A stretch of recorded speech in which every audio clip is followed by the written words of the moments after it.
Hello everyone, welcome back to the Andy Rogers podcast. I'm on my fifth podcast of the week. My first returning guest as well is Aidan Martin. How are you, mate? I'm very well, Andy. Thanks so much for having me back, man. Privilege. Absolute pleasure having you back, man. I just want to say congratulations on the new baby, Leon. Thank you. I've not slept all week. I seen your Facebook post and I thought, I was like, is it worth maybe messaging him if he's got no sleep in him or that? But you would have messaged saying, listen, can we reschedule this for now? I need to get some kit. Mate, I would not cancel on you unless it was an absolute emergency. No, it's much appreciated, man. It's much appreciated. I've seen what new kids can do to my friends and seen them with lack of sleep, and they're just like, no, I need to keep going, because if I don't, it's like you stop and they just, when you're that busy, you stop and you're just like, yeah.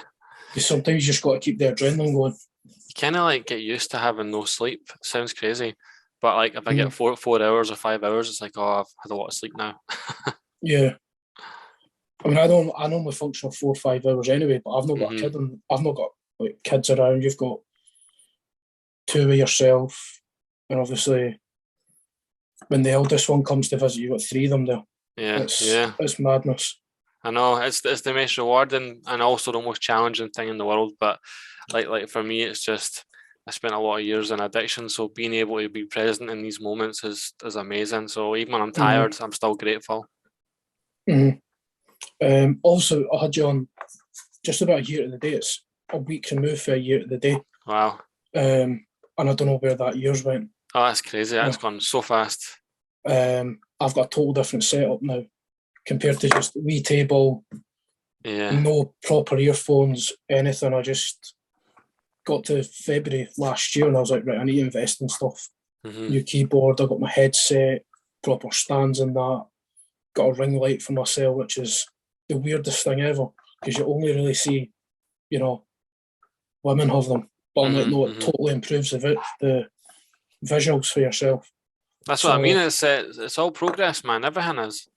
And I've got to, obviously, I've given my shit. He's going to be sick of the shout outs, but I've got to thank Paul Craig for a chat at New Year while we're having New Year celebrations. Like, right, are we going to do this? And I was like, we? He went, mate, you see on Christmas Day, I'm coming with you, and he went, and we're doing it. So I've got to give him a big, shout out to say, let's get this back on track, and he's saying, right, top of Scotland for the end of the year. I'm like, mate, look, we're going to take something to take some of the people off number one in Scotland, but I've sort of took a lot from chatting to you before about dream boards. Definitely. And I've got a dream board for sort of 5 years. A year, 5 years, and like 10 years where I see it. That's excellent, man. And it's just total visualization and sort of listen to yourself and other people about things.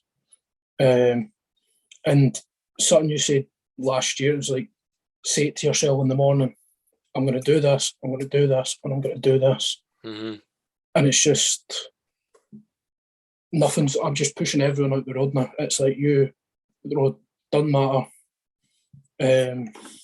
I'm coming in, I'm taking over. Do you know, just the way I see it. Will Smith said something that I never forgotten. He said that just decide what you're going to do, and then the universe gets out your way. Or even better, the universe helps you get there.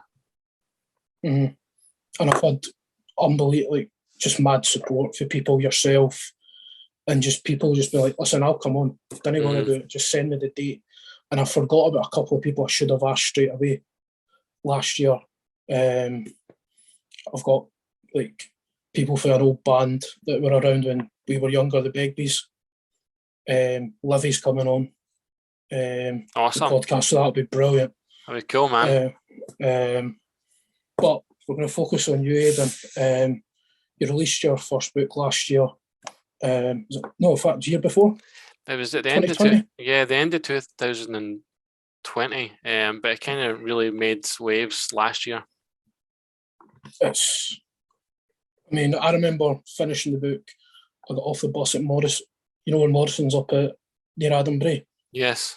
And I was in tears, just absolutely loved the book. I messaged yourself as I was like finishing the book, like, mate, that's unbelievable. Thank you, man. I've got so much.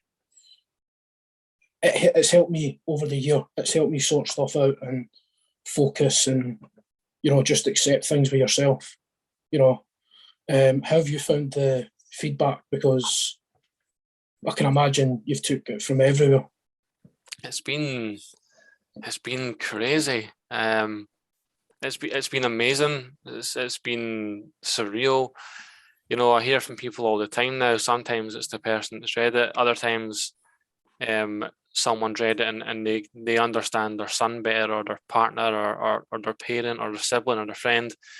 Or I'll hear from like a criminologist, or a lecturer, or someone that works in a prison, or just someone from somewhere that's got something from it. And then every time that happens, and it's still happening, I thought there would be a period where it would slow down, but it's never slowed down. It just keeps going and going and going. So the feedback's been amazing, man, and it's led to other things that I never would have even thought of happening. So it's been crazy, but in the most amazing way, and I'm so grateful for everyone who's supported it. Yeah, it's led me on to sort of different books from people from your publishing. Yeah. Is it Colin Bennett, the Working Class book?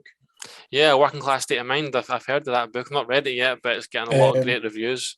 I've ordered that because he now follows me on Twitter, I think. I think he'd be a good person to get on your podcast as well. Yeah. So it's just led me down like a way of reading books. Yeah. So I'm right into reading books anyway. And you wouldn't look at me and think, he doesn't read books, he went to Envy. Yeah. Yeah, I think that's a healthy thing. I'm trying to read as many different kinds of books as I can. I'm reading this right now. I'm reading Stephen King now. I love Stephen King books. I've never read one before, so I want to, as a writer, I want to always improve. And I think I was told a while back that the best thing to do if you want to be a good writer is to write lots, read lots, and observe human behavior. Like take times when you're just shutting up, you're not speaking, and you're just observing what's going on everywhere. Everywhere you look, there's something happening, and those are the sort of three things I'm doing. But certainly reading, and I've got a whole bookcase just over there full of different genres, different types of books, and I'm just trying to keep educating myself and learning. Yeah, there's been, even since just focusing on your book, I've heard a lot of my friends to speak about Paul again. Paul's through lockdown, along with buying all his Clobberies, but his book collection's insane now. Yeah. He's like, oh, have you read this? Have you read Tyson Fury's book? And I read Tyson Fury's book in a day. Yeah, I've got that as well. And he's another one of my heroes. I love Tyson Fury, 100%. But how's it? Have you been like, people stopped you in the street? Have you been stopped like up the centre or that, saying, oh, you're such and such? You wrote that book. Yeah, it happens quite often. Not like in Glasgow or Edinburgh or anything like that, but certainly in West Lothian and Livy Centre. I've had, people know I'm in Costa Coffee all the time, right? Because I talk about it all the time. So folk will message me and say, oh, I've seen you in Costa, or someone came up and asked me to sign a book. I was at the gym the other night, and there was this really nice guy who was encouraging me through it, because I'm doing these classes, and it's the first time I've done these kind of intense classes, and the people are great. And this guy was really encouraging. And at the end, after the class was finished, he came up and he was like, are you Aidan Martin? I was like, I just don't even think it like that. Because everyone around me keeps me grounded, and I don't see it as anything else. I forget that like my face is out there, and I've done these things, and that people might know me, and it's happened quite a lot. So that's still strange to me. I've not got used to it yet. Yeah, because anytime, like, I went back to college this year, and you gave me a massive push for that.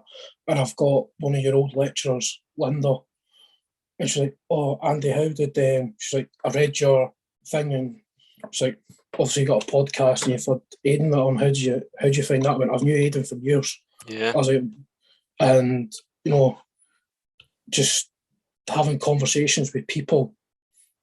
She was like, so how long have you known Aidan? I was like, 2011. She went, wow. That's She's crazy, like, man. It's crazy. it's well, that's 11 years Yeah. we've knew each other. So 2011, which is, Wow. I mean, I could snap my fingers and it'd be 2011. Like, you think about it as 5 minutes ago. I mean, I remember it like it was yesterday. I really do. I'm the same. I can remember the whole year Yeah. so much. And in a very weird way, without naming you guys, you and Linda are both in my book because I talk about my college years and how important they are, and you were very important to me in college, and so was Linda. And now you're getting taught by Linda, so it's quite Yeah, crazy. absolutely adore Linda. You do. Absolutely adore her. I think she's a brilliant lecturer. I love her, man. Um, I've told her and she doesn't really take the compliments. She doesn't want to be too complimented. But I say to her that she helped change the course of my life, and I mean that. And just see, after reading the book, I was sitting in college one day and I was sitting thinking, going, I'm back. I've not that I'm going through your journey, but I'm going back at the age you went back to college at. So I'm like following it back, and you just feel like this is all the steps I needed to take. And it's just what you said is like, listen, this was all meant to happen. It's all part of the plan. And you're also highly thought of at the college. You've done talks at the college and still got talks to come up. How's it feel going back there? I love that college, and I've always said to them, if you need me, I'm there. Like some places I go, I'll do, most of the time I do talks and there's no money involved, but some places will pay me, but I would never, ever, ever take money from the college. I would always go back, whether it's talking to class, being part of meetings, being an ambassador for them, whatever it is, I would always go back. So it's a pleasure. It's strange as well, I remember being that broken down guy starting at college. And I remember other people coming that had been through the college and they'd maybe gone on to uni or something, and they would come and talk to our class. I don't know if you remember stuff like that. Yeah, no, they'd always have Yeah. people back in. So to be the person going in, and before, even before the book, I was going in and talking to classes, but just as a former student. And it was obviously before COVID, so you got to go in and had that real connection in person. And I got a lot out of doing that. I loved doing that, and in a very funny way, I would go in and talk about my college experience, but because my real life experience intertwined with it, I would also talk about my addiction and all the other stuff that had gone on and my son's fight with cancer and all that. And I seen the reaction I would get off students in there. And it was one of the things that made me think about writing a book as well. I think it maybe planted the seed that people are getting a lot for the story. Like perhaps you could write about that. So the college is totally intertwined with my journey since I went there, and even I met loads of great people. My son wouldn't have been born if it wasn't for attending that college because I met his mum there. And my partner Sam, I met her because I would study over at Costa whilst I was a student. So going to that college really led to so many life-changing things, and to be asked to go back in any capacity is always a privilege. It's always an honor to do it, and I'll always do it, always. Yeah, you'll always go back. 100%. I think hearing how people have reacted to everything with the book, yourself, you've been very vocal and things going on in the country with the drugs. I got that. To me, that's the real pandemic going on just now. Yeah, I agree. Every time it's on the news, I'm like, somehow your face is either on one of the cameras or that, and I'm like, no, there's somebody real fighting this. Trust me. Like my dad says, listen, leave independence. Let's sort this out. And I'm like, listen, there's somebody fighting this. I was like, I know there is. I was like, because you got politicians as well that think the same as you, which I think's amazing because you wouldn't think that from where we grew up back in Ladyville, that you're part of the fight to have better things for people who are in addiction at the moment. Yeah, I'm determined to be part of the solution and to help create change. obviously nationwide, but have to start from where you're at. And I care about West Lothian, I care about Livingston, I care about Ladywell, I care about these places, and I want to make a huge change or be part of the movement to making change. And I see a lot of people doing that, even like yourself doing this, or like local bands and musicians that are coming out. They're showing people that there's other things can be done in life. The problem is there's been a lack of opportunities for people to develop and be nurtured. And I also think West Lothian College plays a massive role in turning people's lives around or giving them opportunities. So I think we're now on the wave of change, but we're right at the beginning of that. And as far as tackling the drugs death crisis and the mental health crisis, because I think they're joined together. They're in the same thing, yeah. Yeah, and I've been involved in doing that. I didn't even set out to be involved in doing that, it's just the book came out, I got asked to speak in, and it went from there. So I'll stay involved with that until there's change. But I have faith that, because the government will make mistakes, but I feel like they're trying to get it right. And that's what we've asked them to do. We've asked them to try and get it right. And I think they're trying now to get it right. Will it happen overnight? No. It will take time.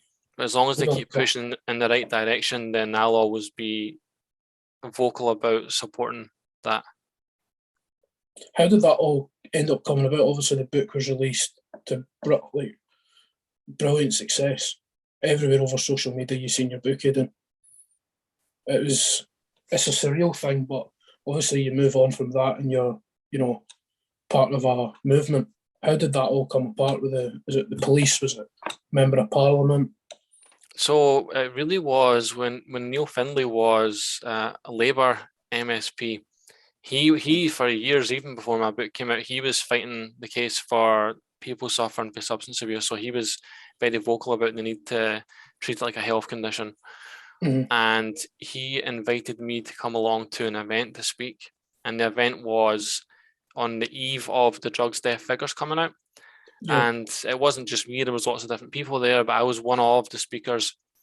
And I shared my experience. I didn't try and carry myself like an expert. I just spoke about my experience, where I come from, the impacts in my area and in my personal life. And it was a successful 10 minutes I spoke for, but it was obviously successful what I said, and the fact that people paid attention, as well as the other amazing speakers that spoke on the day. And it just led to more talks, and then things like going into prisons, talking to students, all sorts of other things. I just ended up becoming very vocal, and then the media caught onto it very quickly. And then it just went from, going on radio shows and TV shows and different podcasts and talking to newspapers. And I tried to get the balance right with that as well, because there were times when I didn't want to overdo it. You can say in the media, I'm not happy with this. But then if you're just keeping on saying the same thing over and over and over again, was it just for me to raise my profile, or was I doing it for the right reasons? So there was once or twice when I had to ask myself, okay, you've said what you had to say. The government have responded to not just me, but to everyone that was saying it. Yeah. There comes a point where, okay, you don't need to keep criticising the government. You've criticised them, or critiqued them is probably a better word. They've responded, and I believe they've responded by taking action. It's, again, it's going to take time, and not everyone agrees on the actions, but for most of us who've been campaigning, we've seen a response, and we know they're at the beginning of making changes. So recently I was asked by another media outlet about a quote against the government, not against them, but a quote about the government. And I turned it down because I thought, I've kind of said my piece about it now. And so long as I can see that they're trying to make change, I don't really want to keep criticising them in the paper. I don't want it to seem like I'm using that as a way to boost my profile. So yeah, it all came about because my book came out right at the same time as the drugs death figures were being spoken about publicly. Mm-hmm. I got asked to speak. People liked my take on things or thought it was valuable what I had to say, and then I kept getting asked to speak. And because I care so much about the subject matter, it's not, I don't have to prepare for that, It's all there. Yeah, I've lived that lifestyle. I've studied for 8 years in further education. I've worked for 10 years in different environments, whether it be homelessness, addiction, mental health, criminal justice. So I had a lot of different hats on when talking about the situation, and I felt like I could kind of hold my own. And there were other people who are more sort of qualified in the politics side of things. You know, there's people like Darren McGarvey who is so articulate and so well informed and understands the political side of it in a stronger capacity than what I do. But I still felt like one of the people who had something worth saying, and obviously other people thought that as well. Yeah, I think personally, I think there's been a lot of positive movement with it. Obviously, they've committed funding to it. I remember this was about 6-7 years ago. I went to the doctors because I was pretty bad on the drink and I'd had problems myself with substance. And going to the doctors, it was like hitting a brick wall. Yeah. It was like, you're going to have to go to charities. And I ended up just saying to my mum, listen, I'm just going to stop going out. I was like, I'm going to educate myself, I'm going to get back into college. And this was after I'd been to college with yourself in 2011. Yeah. I'd moved away in that and came back down the road, and it was disheartening at the time. But from what I can gather, what's going to be happening going forward, there's going to be people, they're going to try and have people there now where you can be referred to and all that, which I think is great now. Obviously, you're still in the start of it all, but we've started. The process has started. Obviously, it's there's something else. There's still a lot of politics going on, both at Scottish government level and within the UK. But I believe we're at the beginning of change. I think getting it where it needs to be could be anything from 5 to 10 years. But there's a lot of pressure on the government because the drugs death figures, every year they're putting more and more pressure on the government, so they have to act. But I do believe changes started to happen, and that can only be a good thing. Yeah, definitely. And I think what I've seen, government, they're going to try and decriminalise some of these drugs, which I think is a very positive step. Yeah, me too. The likes of weed and that, and I think the other one was speed. Mm-hmm. They're going to try and decriminalise it so it can be used in a positive light. This person isn't a criminal. They're suffering with addiction problems. They need to be helped. Don't treat them like a criminal. I think it was Sean Atwood's been a real push for that as well. Yeah. I think it's something that's been decades old, and it was a Tory policy thing from 50 years ago that drug users were seen as social deviant and social deviants, and that drug use was evil and bad, and so it's a very old-fashioned attitude, and we criminalise people rather than helping them, and it doesn't change anything. And evidently 50 years of criminalisation hasn't made things better, it's only made things worse. Yeah, because I think I've seen a figure, it's more down south, specifically in London, that people are put away with drug crimes, they're back in the system within 12 months. Yeah, no wonder, eh? Especially if it's communities that don't have anything. Like this is when I've written my second book. It's a fiction, but one of the points, without giving spoilers away, one of the points that I'm trying to make in my second book is there wasn't anything for us in Livingston. There was nothing. There was nothing to aspire to. I'm not saying it wasn't a nice place to live and grow up for some people, and parts of my childhood were happy. But having the hindsight to look back and see how poor some of the education systems were, like my high school, like MBA was a joke. And then you kind of get a council house and it's zero hour contract jobs, and for young people there was nothing here for us. I mean, we're developing more and more in our area now, but to get back to the point, when you're growing up in an area where there is nothing for you, you're bound to end up in these kind of circles in life, and if you're getting criminalized as the solution rather than getting opportunities or getting help, then when you come back out of that criminal justice system, you're just going right back into the poor, I wouldn't say poor choice of lifestyle, because some people are only making choices with the minimal options that are there. But they're going for the problem back into the problem again. Whereas if there were certain structures and things in place for young folk growing up when we were younger, and there was help there for people who got caught up in addiction and that, then people would get taken out of this much earlier. We wouldn't clog up the criminal justice system. We wouldn't be criminalising tons of folk, and we'd maybe have a healthier country right now than what we do. Yeah. I just think, I seen that on the news the other day there, and I thought, right, I thought I was really positive doing that. Because I know America have done, in states in America, they've done it, and I thought, that's brilliant. It's, I think it's going to be like a snowball effect. Once one thing goes, it's got to be part of the plan in every parliament.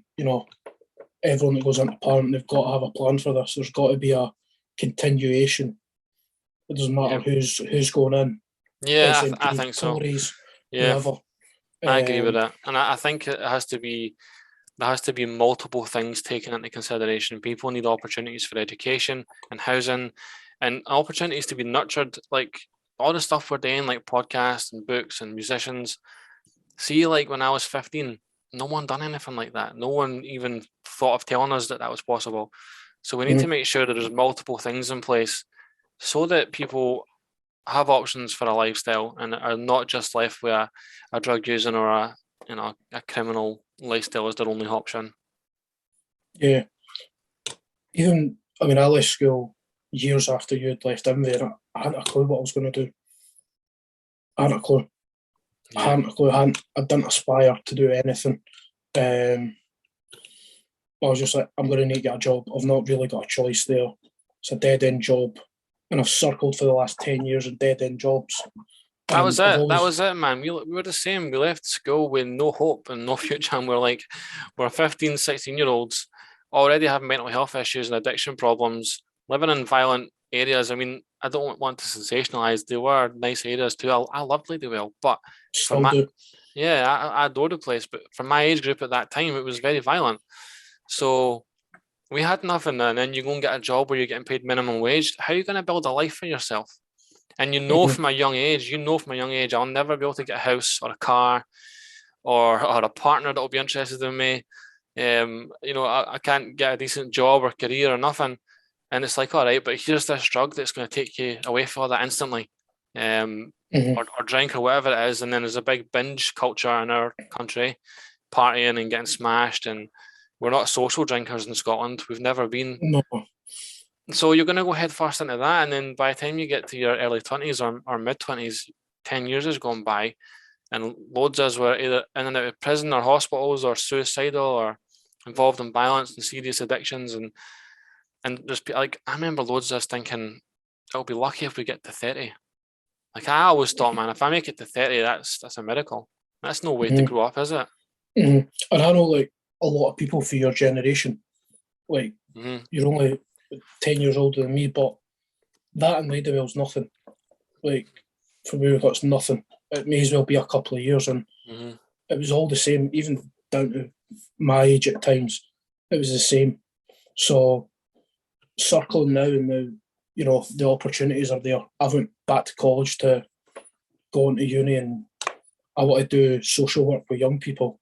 Awesome. Young abused people. And I went out with an attitude that no one's getting in my way. If anyone gets in my way, it's out my road. Out my road. That's it, man. That's the way I look at life now, that I've decided this has happened. Not even that it's going to happen. It's happened. Like, and it's just waiting for me to turn up now because it's there. And that's what a vision board is, man. I write everything as if it's already happened. I wrote down a couple of years ago that I had a master's degree before I started the course. And whenever it was tough, I would look at my vision board and I'd be like, no, it says there I've got a master's degree, so I'm clearly going to get it. And it's a mindset, man. Like, no joke, it's in this book. Like, awesome. And no one gets to see it. No one. Awesome, man. It's hidden when I'm not doing it. It's yours. It's mine. It's my thing. It was just... I watched the thing about The Secret on Netflix. It's awesome. I've read the book. I was like, that's it.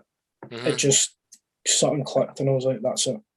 My friend told me about that as I was starting to write the book, And when I was just starting to write it, I was getting rejected everywhere, and it was very, very hard to keep believing that things would develop the way I wanted them to. But that book, The Secret, kept me thinking, you know what? No, I'm going to manifest this. I'm going to manifest it until it comes true. And here we are. I've spoke to people about it, and I was like, listen, go and find the book The Secret. I was like, go and watch the thing on Netflix. Start visualizing things, and just go day to day. Just small goals, small That's little it. things. That's all we can do is take small steps. And it's just small little things, and having bad times. I've had bad times the last 3-4 weeks, and it's just been like, right, just repetition. Mm-hmm. Get back to it. Right, new year, going to do this, and I've got more resolve than I did last year doing all this. But you know something? The work you put in last year is playing a role in what you're doing this year. Mm-hmm. Do you know what I mean? Yeah. For example, the first draft of my book wasn't the draft that ended up out there. You know what I mean? Mm-hmm. I had to start somewhere. And last year's was your first draft of doing these things, man. And then you can see the progress and the improvement now. Mm-hmm. So I just I went totally off script to what I actually wrote down. But that's what podcasts are all about, man. I always do this. There's just going in, because we didn't go right into Euphoric Recall because it literally just been out. There's just a couple of things I picked out because I flipped through the book again, and it was just we've spoke so much about addiction already. The mental health, your mental health state at that point, redoing it, put it rightly, writing it all out and reliving it. Mm-hmm. How was that? It was a cathartic, putting it out there that helped your mental state, actually putting it into something. Yeah, it was. I don't want it to sound cliche, but it was cathartic and it was therapeutic and it was painful. I remember sometimes crying my eyes out writing it. Not even about just the abuse side of things.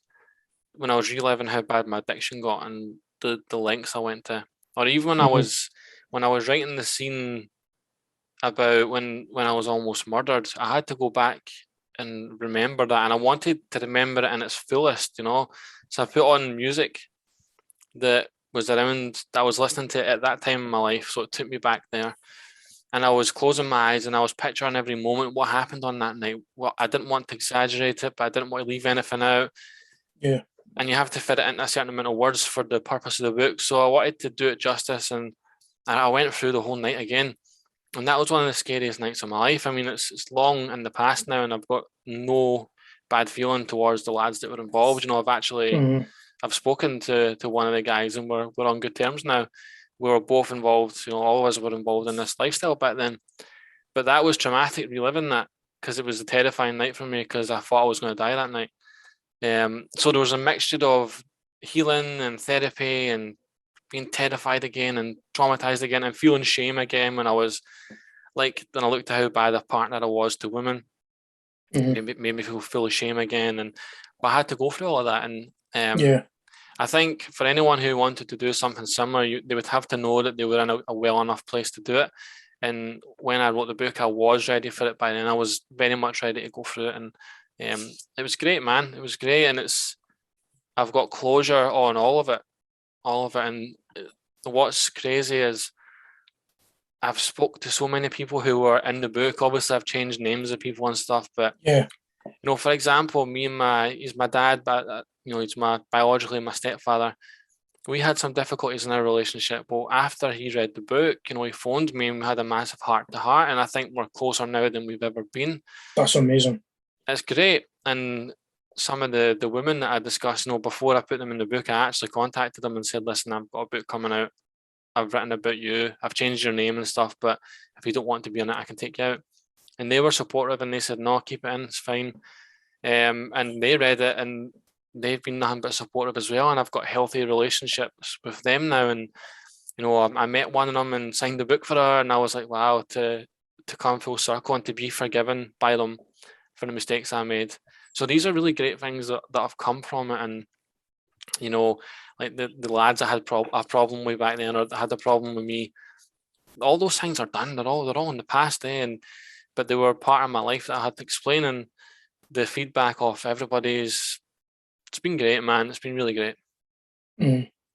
No, I've always thought, how would it feel doing something like that? And, you know, I like turning around and going, right, I'm sorry for the shit I've done.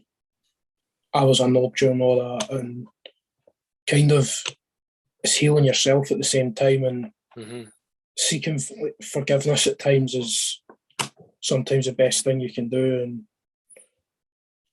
it's just when you go full circle like that, it brings a completeness to, and it's the end of that chapter, isn't it? Was it last year? Might have been the year before, because we've been 2 years in lockdown. I had something from my past that troubled me from when I was with someone, and always wanted to ask them, did that happen? And I got the answer, and it's just like, right, that's cool. Like, it's just like it was like a creaking door that we never shut, and the door's shut now, and it's great now. That's good, man. I've got no bitterness left now. It's growing up. I think lockdown's been actually great for me. I thought it was awful to start off with, and I think it's been great. I've grew as a person. I think a lot of people have after that initial lockdown period. Yeah. But I want to move on to your recovery, and you know, everyone, there's pitfalls in recovery. You can have relapses and all that. Finally getting, I mean, it's 3 years now, isn't it? 3 years. It's just over 3.5 years now. Is it 3.5 now? It'll be 4 years in June. So 3.5, 4 years. 4 years in June this year. This is a bit of a personal one. What was that bit? It was just like, right, full stop, done. It's time to roll it up. You know, I would say there's been more than one of those moments. So times when I was suicidal and I wanted, or I tried to make real attempts on my life. That time where I was almost murdered was definitely, I wouldn't say it stopped it, but it definitely made me realise, oh, this lifestyle was terrifying. I had gotten myself to 2.5 years totally clean before, and then I got arrogant and I got cocky, and I got my honours degree. I'd done my 12-step program. I had, my kids and my partner, and I had a professional job, and I had money, and I got stuff in a nice place. And then complacency and ego and arrogance all came in. And by that, I mean, I didn't think I needed to continue doing recovery things for my life. So I stopped doing my recovery meetings, stopped doing any self-development, started carrying myself as if I was a big shot. And slowly but surely I ended up using again. And it took me 6 months to get back into recovery. That last relapse, I would never ever advocate anyone to have a relapse, because you don't always make it back. But that last one taught me a lot. And it taught me that I need to always be humble. I have to respect the addiction. As in, it finds a way back. Doesn't matter what you've got in your life. Doesn't matter if you've got loads of money. Doesn't matter if you've got a degree. Doesn't matter even if you're you're an author or whatever. That does not matter. If you don't respect that addiction and respect the mental health, continue treating it with the kind of medicine it needs. So for me, recovery meetings is my medicine, and then doing other things like being creative and having your family around you and stuff, etc., etc. But the last relapse for me, I was sitting on a couch in my old house in the living room, and my partner had my baby daughter. Well, at the time, she was my baby daughter. She's 4.5 now, but at the time, she was my baby daughter, and my partner had her in her arms, and my partner was scared to leave because she thought I was going to kill myself. And I promised her, no, I won't. I'll be fine. I'll be all right. And then she left, and I thought, right, I'm going to kill myself. And to be in that bad a place, I would never ever dream of passing on my pain to my children.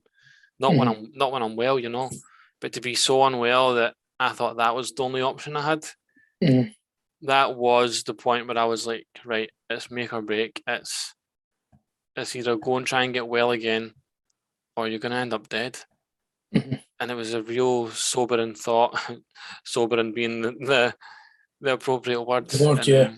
I went back to recovery meetings, mate, and that was it. I've never left them since. I look at clean time now. I've got 3.5 years, right? That's the longest continuous clean time I've ever had without it being interrupted. And Yeah. I don't take it for granted. I'm not assuming that anything's gonna, I don't assume that tomorrow's gonna just happen without me putting effort in. So one day at a time, I do something to keep myself well. I stay connected to my recovery scene. I try and stay humble. I'm a human being, so I can still get complacent in life. My arrogance can still creep in.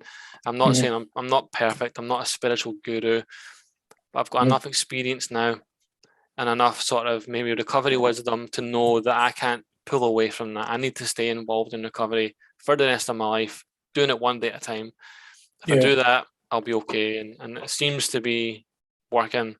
And another Mhm. thing is, when I'm doing something that is taking me away from myself, as in I'm being of service to others, that heals my soul so much.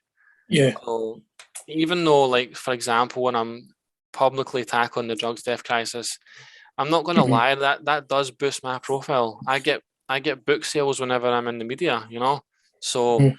that does boost my profile. It does sell books. There's no point pretending it doesn't. But if I'm doing it for the right reasons and I'm seeing the impact, happening and people are being heard because I'm able to be their voice, then that makes me feel like a better human being and my self-worth improves and my self-esteem improves. And that's another part of recovery or it could just be like making time for people, being present, being there for someone, whether it's someone that's reached out that I don't know or it's someone in my family, just doing something selfless for other people, giving Yeah. my time, doing talks. Most of the time I don't get paid to do talks and I never ever ask for anything. If an organization has the funds there and they can afford it and they offer it, of course I take it. Have Yeah. to Of earn course. have to earn a wage, same as everyone else.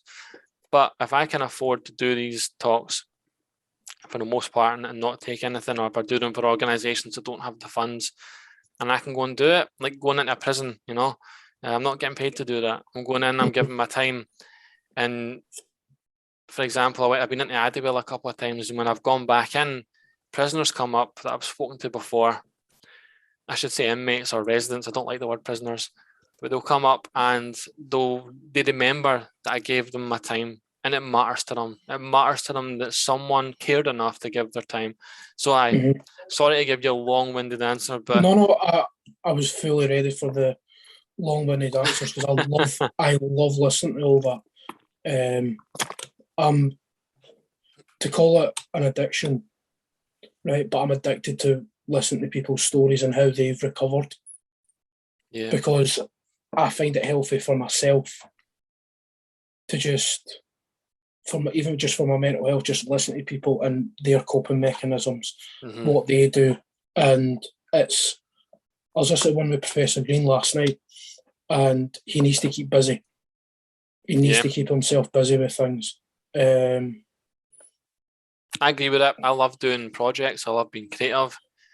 I like reading, writing, um, exercise, yeah.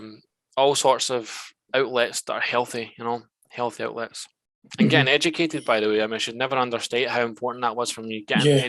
Getting educated was life changing. You cannot go back to your old ways of thinking when you've gotten educated, and you don't even need to go to college or uni for that. You can buy books and read them, and you can learn from what you're reading. Yeah. And listen to yourself there. Um, I watched it. Have you seen the Paul Merson documentary? No, but I actually fancy watching that because he's a great voice for recovery and talks a lot about Yeah. addiction. I could see you two getting on like a house on fire. That'd be I'm amazing. not even kidding. I could listen to a lot of his battles and just the coping mechanisms, and you can feel his brain falling back in and getting. See, when you said getting lazy and getting arrogant about things, hmm he said the same thing, and I was like, just it's I think everyone who's been through recovery, it's not the same story, but I think there's still, what's the word I'm looking for? Similarities. Yeah, the similarities in it. Mm-hmm. I know myself, if I'm having a bad time, like in my head, I'm like, right, I've always kept that saying, the devil makes time for idle hands. Yeah. And I was just like, right, I need to keep busy, because if I don't, I'm going to fall down the slide. I need to stay on top of the mountain with it. Because of the first podcast about was just that I didn't want to delve too much into it the first time. Sure. And I thought, great, we're a year on. You also got your second book written. Is it still called Who the Fuck is Phil? Yeah, so I've got an agent now, and the agent will negotiate with publishers. So a lot of that will depend on the publisher. They might look at it from a marketing point of view and think that it's great, or they might look at it from a marketing point of view and think that it needs another name. That'll depend a lot on the publishers. We'll say that's the working title, and there's a reason it's called that as well, you know. But I am, I think, mature enough and open-minded enough to know that there are people who work in the industry who have got more expertise than me. I see myself as a talented writer, but I don't have the expertise that a publisher will have over how to best market a book. And, you know, will the title work or not? Will the title give the wrong impression? Will it draw people in? You know, who knows? Like my first book didn't have the title Euphoric Recall. It had this other title, and my publisher said to me, the title's too long, it's too wordy, but you'll find the title in your book somewhere. So if you reread it, it'll be in there somewhere. And it was in chapter 3, I think, and I was reading the book back, and it was a sentence about hearing the AOL dial-up tone, and I was talking for all the computers. Yeah, and I was like, even thinking about the dial-up tone gives me a euphoric recall, and I was like, boom, euphoric recall, that's the name. So my publisher, even though I had already put those two words in the book, it was never what I had in my mind for a title. That was the experience and the expertise of a publisher. And I think, again, this is where recovery is a great thing, because it teaches you to be humble. And if I was really arrogant, I'd be like, no, I've got a title and it's staying that way and blah, blah, blah. But to have someone who knows better than you and who only wants the best for you and for the book, for them to give you advice and say, no, we need to change the title. You need to be humble enough to accept that. So I love the title, Where the Fuck is Phil? I just don't know if that will be, because I've not got the publisher yet. So it will depend a lot on the publisher. And my agent might also guide and advise me on that. And so we shall see what the final title is. But certainly... That's the working title. That's the working title. The book itself is written, and apart from some editing process, which you always go through, that's going to be what it is. No, I love that. Because I remember you saying the name last year, because you'd made a start on it. Yeah. Or you'd been looking to make a start on it. Here's the thing, it sounds like a kind of Pulp Fiction type thing, but to me it's an entertaining piece of fiction, but it also deals with very serious subject matters. And I wasn't going to write the same thing. You know, I've done my memoir, I've done my life story. I'm not going to be writing that again. So this is a fiction. This is done very differently. It's, you know, there's plenty of character development and plot twists and dialogue and things that weren't in a memoir, because a memoir was really just me talking to the reader, you know, just speaking directly to the person reading. A memoir, you don't really go into the backstory of other people, or you don't sort of open the curtains and show the reader what's going on for other people. But this book is all about the characters. It's more about the lads I grew up with than it is about me. It's about the kind of people I grew up with. And I would say it's a cross between fact, fiction, and pure fantasy, you know, as far as not fantasy like sci-fi, fantasy as in exaggerated truths. Like things I've just made up for the sake of storyline purposes. And then there's stuff in it which is really very, very raw and very real. And there are things that are fictionalized. So I'm excited about it, man. See, like when I read like a Scottish author's book, with favourite Scottish authors, Ian Rankin and Irvin Welsh, Rebus and Trainspotting and that, and I think they're sort of the same, especially Irvin Welsh. Obviously, you got some of his stories from like kicking about in Leith and the Hibs casuals and all that. And hearing what you're saying, I think, right, that's going to be on the pre-order list. That'll be on the pre-order list to get. It's I recently read Trainspotting again, and what I loved about Irvin Welsh is he writes in such a way that you feel like you're part of the crew of people. You feel like you're one of the gang of people. If he's talking about a certain place, he doesn't need to give you a massive backstory to explain where the place is. He just talks about, oh, we're such and such, and this is going on, and you instantly feel like you're in that world with him. And I've aimed for a similar feeling. I've done this in my own style, so I don't think anyone will read it and say, oh, it's like this or like that. But again, the word similarities, there's similarities to other authors, and Irvin Welsh is a huge influence. Yeah, because you'll know the scene I'm talking about when they're in Leith train station, it's abandoned, and there's that drunk and it's Begbie's dad. That's so powerful, man. And I've got like my biological dad comes to Leith, so I know where everything is. So I'm reading that and I can shut my eyes and I can picture the whole scene. And I just think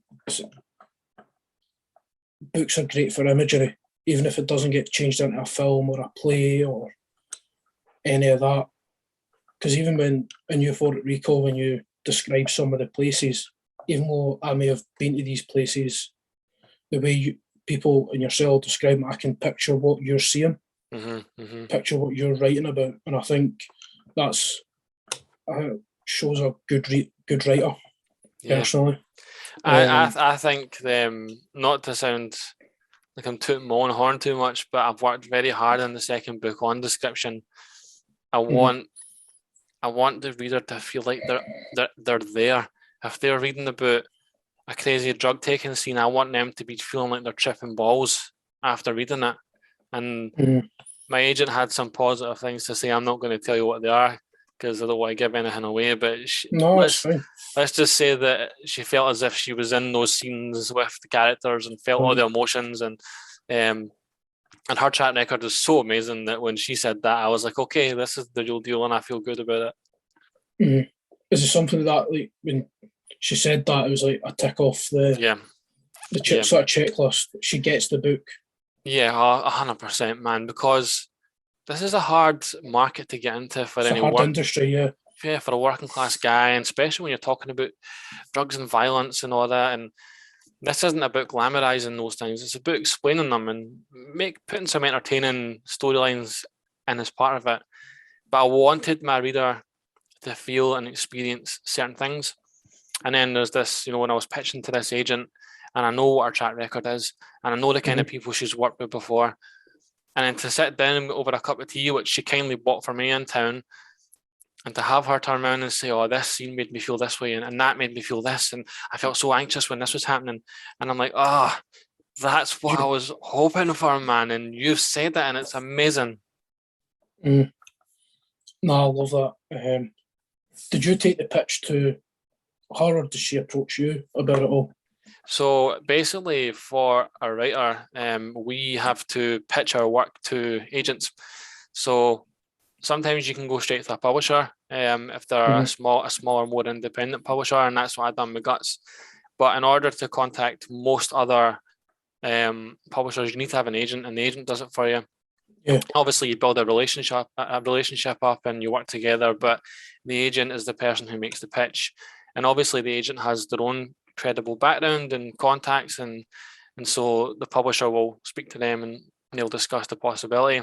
The agent also is the one that talks to TV and film about potential adaptations. So to give you an answer, it was me that made the pitch. Someone actually recommended this agent to me. Her name's Jenny Todd, and I checked out her website. It's called the Literary Office, and she just founded it a few months ago, her agency. And the minute I read on her website about who she is, what she's looking for in a writer, the people she's worked with, the places she's worked, what she's done in the industry, I was like, wow. I was just blown away, and I thought, wow, this is an amazing person. But obviously that's only one side of it. You have to click with each other. You have to look at the writing in the same way as, and you have the same kind of vision going forward. And I kind of could tell by the early emails that this felt good, it felt right. And then we met up and had a nice cup of tea and a conversation about writing, about books, about Euphoric Recall, and about my new book, and about plans going forward. And she was just amazing, man. It was just, I had my mind made up then. At that point, she hadn't offered me representation, but what we'd agreed was, because when you send a pitch, you send a sample of your book. Yeah. So Jenny had read Euphoric Recall, or she'd read some of it at least, and she'd read the sample of my new book, which was the first 3 chapters. And after we met that day, we agreed that I would send the rest on, the rest of the new book, the rest of the manuscript, and then she could just get back to me when she was ready, and we could take it from there. And we were both very happy with that. And so I went home, sent the manuscript on, and then spent every day just fingers crossed, man, because I really want to work with this woman. And then she offered me representation, and I said yes straight away. Yeah, not even thinking about it. My mind was made up, Seriously, it was made up. Yeah. If you get someone that gets you and gets your direction where you're going with things, I think you're both pulling in the same direction. To pull it back again, Euphoric Recall, I want to talk about the image in front that was done by the absolute genius that is Mark Deans. Love him. Obviously, he's your best mate, brilliant artist, musician, artist. I think he can do everything. Oh, he's so annoyingly good at everything, man. I thought he so deserves a shout out, because the front cover, I've not got the book handy like I did last time, but people will know who's read the book. That image on the front of the book, after you read the book, you see where it's come from. I'm just wondering, this might be a little bit of a pitch for Mark. You got an idea to have Mark doing the front cover again, or? Yeah, he's done a front cover for it, which my agent asked to see. She loves the whole concept that me and Mark have worked together, and both of us for the scheme and grew up in the same street. So we've got a front cover that Mark's done. Again, it will depend on a publisher, because they might see it differently, or they might ask him to do something else, or who knows. But we have a working front cover, which we think is very appropriate, because it's kind of stylish, I think, and it's kind of out there. Is it the one? Was it the one that was shared? I think it may have been on your Instagram. Aye, that's the one, man. I love that. I really like that. I just think it looks iconic, and I thought that about the front cover I done for Euphoric Recall as well. But again, we're still in very, very early days. We need to get the right publisher, and then discuss with the publisher things like front covers and titles and editing. So just a long way to go, but certainly there's a working front cover there to be pitched to a publisher, and it would be a great dream if that turned out to be the cover, or if not that Mark was able to do one and being part of it, because I love the idea that we work together on all my books. Yeah, I actually love that thing. You're taking Mark for the journey as well. He's our childhood friends, and Yeah, Mark, it's been great having him as well, though. He's had my back through a lot of because it was hard at times going through the exposure of putting it all out there, and then having someone as mellow and placid and chill as Mark there. Yeah, man. So, and I'm the opposite. I'm like fucking up here, and then he's chill here. So we kind of mellow each other. It's a good meet in the middle. Yeah. Because I watched you both on A State of Mind. Yeah, that was awesome, man. That was brilliant. Just hearing both of you bounce off each other, I was like, obviously knowing you are mates, but I'm actually seeing it like for real, and I'm just like, they'd be brilliant. They're basically brothers. Mate, I have written a character in my second book based on him, who started off as a cameo character just for a bit of comedy, to sort of ease the tension in some of the scenes, to have someone with comedic value, and the character just grew and grew until it became one of my main characters. So I'll tell you all about it once the book comes out. No, that's no ball.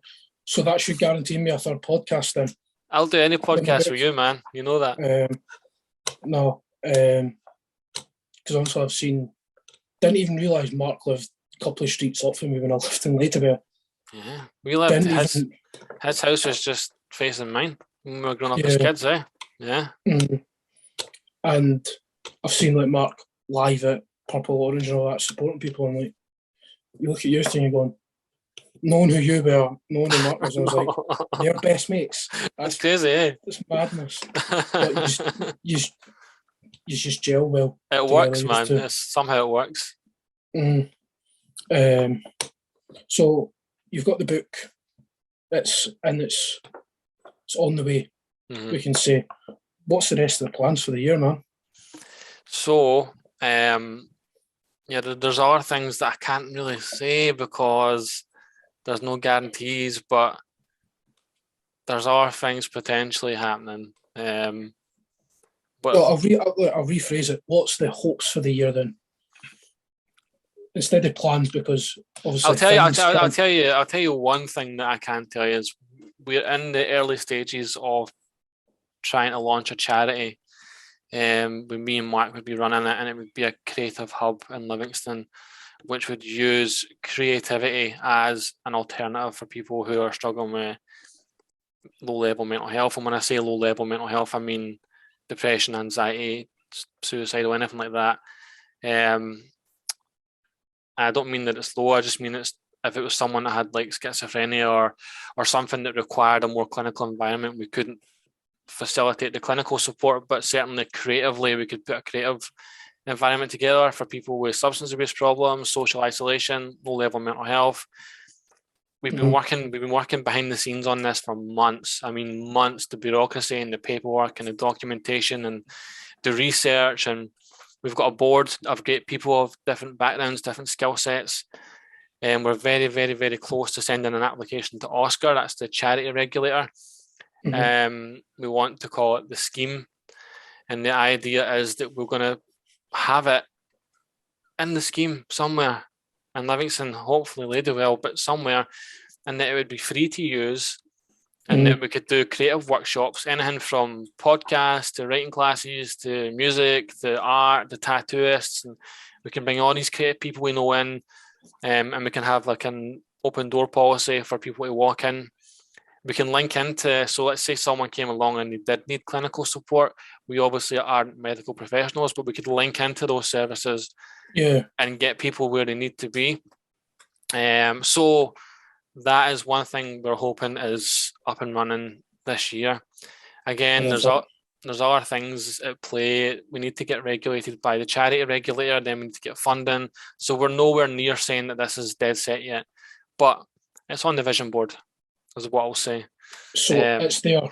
It's just getting there. That's it, man. And another thing which I'm desperate to talk about, it's more we're in the early stages of looking at potential avenues for some of my creative stuff to go in other directions. That's what I can say, man. I can't really say too much because it's really just discussions at the moment and potentials, and there's no hard conversations being had. It's just put it this way, process, like idea process. So I just got an agent last month, so we're very early in, and it could take. One thing again, recovery's taught me is patience and trust, and I know I'm working with a really amazing person, and that things will happen when they're supposed to happen. And we've had some exciting conversations, is what I'll say, about certain potential directions that things can go in. I know that all sounds very mystique, and I don't want to jump the gun and say things that aren't happening yet. No, I get that. I'll tell you off the record once we've stopped recording. No bother. It's where I've got the best nuggets the last couple of days. But I understand doing this for the small period of time I have. I've had Sean Guidance from Birmingham on my football podcast, and some of the stories he's had. He comes from Birmingham and all that, and some of the experiences he's shared is unbelievable. Amazing. And just as another Paul Craig thing, we'd be like, Sean, just message Andy on Twitter. He'll have you on. Don't worry about it. That's awesome. And Paul's a good guy for doing that.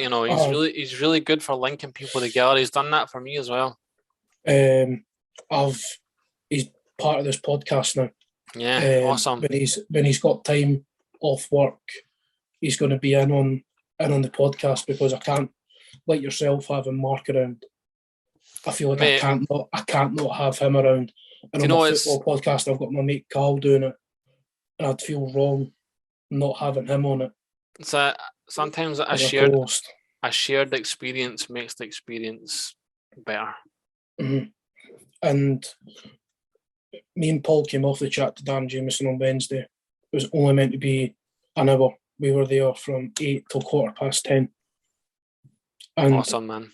I was like, whoa, like, I was keeping an eye on the time. I'm like, he's got training tomorrow. He's probably got to be working tomorrow as well. And he just kept talking. I'm just like, that makes, be someone who's not done something like that before coming on and that. I just seen the feedback. I'll have to show you the feedback he gave Paul. And Paul said he couldn't sleep Wednesday. He got such a buzz off it. That's amazing, man. That's it. I was like, if I can make you feel like that and help you, never mind the guest or where the podcast goes, I've made you feel better about yourself. I'd say I don't need to get to the top of where I want to get to, but if I can help him as a best mate, I think my job's done. And mate, you're gonna, with this, go really far. I can feel it already. Mm. But I'm going to put a stop on it now, because if we talk anymore on this, there's going to be nuggets leaking a wee bit early. And I do not want to do that, because I know how key that can be. Yeah. But Aidan, thanks very much for coming on again. Thank you for having me, brother. Thank you. For sharing that amazing story about recovery. Everything we spoke about, and honestly, my fingers are crossed for when the new book comes out. Thank you. Where can everybody get a hold of you?